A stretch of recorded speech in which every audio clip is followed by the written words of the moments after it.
Video guys ay mag-unboxing namin ng syringe na ano siya pa in mind na. In mind. So, start guys.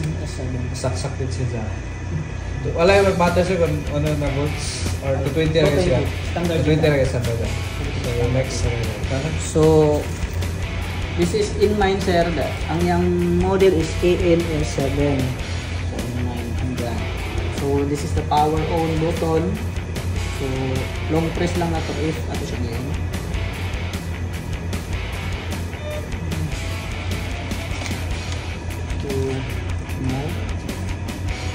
So, nakay volume to be infused, yung rate, time, and volume. So, menu, then 9 modes. So, select ang what mode. So, duha lang ka mode. 10 ml per hour mode and body weight mode. So, system for maintenance, and then entry sa patient, click the patient, bed number, same lang sa patient information. Then general settings, date, so makita na to, sound, volume, actually ano lang siya, madali lang siya i-video, nurse call, brightness, and then sa settings, dyan na ito makita ang atong drive library, ang yung ang KBO rate, bolus rate, motion, drops, then ang ato ang either magamit ang micro mode or macro, then the brand nga gamit ni mga medication set sa yung ginagamit Indoplas, so ato pa nang i-increase Indoplas wala siya settings pa yan, yeah? Yan po na siya Indoplas, wala siya Indoplas. Ang naalam niya is double dot, brown, hindi Omo. So ito na siya sir, i-improve ako po calibration ko ang gamit siya. So muna to ang iyahang configuration, and then morning function, play, and then bonus. So to start mo at ano lang sa mode, kung saan na mode mo, select lang ka, and then set na ka sa mukhang volume to be infused, then okay. Yung pila na ihatagay sa iya. Select lang ka, ano ba 200 o 20. Tapos, ano rate na yun?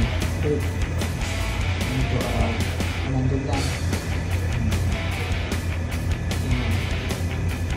Time, automatic volume. Ang time automatic na? Automatic ang volume pag mo-record ang volume siya.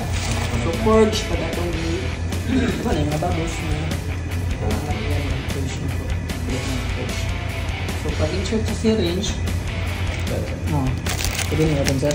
Okay. Sample lang. Pag off-in syringe, halimbawa, 30 lang naman siya. Pwede lang. 20. So, i-pull lang na ito ni sila. Pull. Para mabutang ni siya.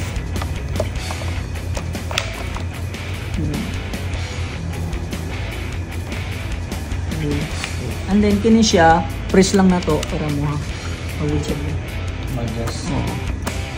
Yan. Ang sizes niya sa tawon sir? Sa 10 to 250. 250.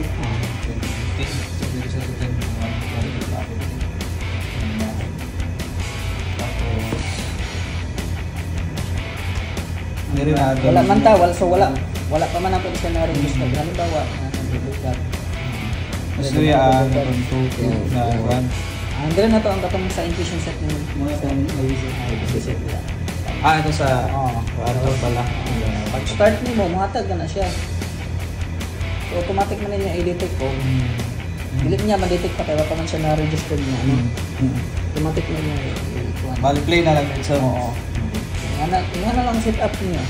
Pero parehara siya sa ubang infusion syringe set. syringe.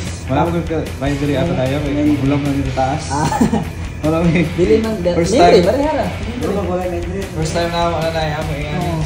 Sa ward food sir, mo require na 50 syringe na. Yan to ko ba hindi ginigay binibigay ko apil lang 10 ba yan. 50 ra gyud ang sa syringe sa taas na ward. Kanira ba na po niya dano? Yan eh. Kani. May nakapa-adjust sa iya dito kay 50 ra gyud. 10, 20, 30, 50, 60. Nangyayon na ito 16 eh. 50, 60, same naman sila. 50, 60. Sa na yun sir, mag-sit up yun sir sa ito nga brand sir na kuan. Si sir, mag-calibrate si sir. Calibrate. Si sir among i-hire. Mga brand. Calibrate. I-entry na niya. I-kuhan na niya ng brand sa range. Na-entry na to siya diri. Bawa. Tapos sa settings. Taon niya ito. Yung video na next ko. Yung magamit sa Kini kumunay brand. Wala pa siya na-register dito. Kung wala additional ka brand. Magto ka na dito sa maintenance. Mga ipakukuan. Mga ipakukuan sa supplier password. Sulod ka dito para makakalibrate. Under na siya sa service. Sa ibang nito na no. So, hindi pa din magamit kasi wala ko nakalibrate ang iyang dili na accurate. So this na magamit ngayon na ito. Pamutan mo pagkaliban o Detect na niya ang detect nga pila Terminal. Terminal running nga syringe. So automatic na. automatic Kaso ang brand wala na niya niya. i-contribute ko nga dito. At dito natapos sa ating unboxing guys. Follow for more unboxing moments sa biyahe ni Wowski. Alam! Wala to. Ano to ang